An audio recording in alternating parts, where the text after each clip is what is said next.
Linu's Art and Craft. नमस्कार मु लिनु स्वागत करछि आ एक नवा वीडियो को आज बनेबा हम गोटे पेपर फ्लावर। तो आपन को एमती गोटे समान लेंथ विड्थ रो गोटे पेपर नै जिबार अछि ताको फोल्ड करियर अछि जेमती मु वीडियो रे देखुछि। जेतबेला आपन एटा को फोल्ड करि सारिबे फोल्ड कर साला परे सेथिरे पेंसिल रे गोटे दाग दे देबार अछि आ ताको आपन मन को काटि देबार अछि। ताको काटि साला परे हमर पेटल्स गुराक बाहरी पड़िबो आ सेई पेटल्स रु गोटे पेटल्स को हमको टोटल काटे पे पड़िबो आ गोटे पेटल्स रो हमको 1/4 ही काटिबार अछि।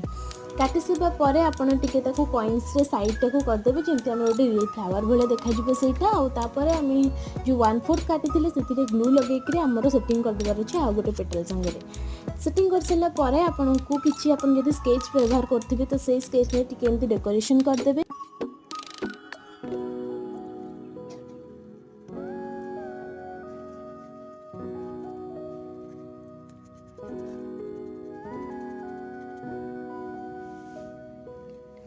जदि वीडियो भल लगे सब्सक्राइब करेंगे। रहिले जय जगन्नाथ।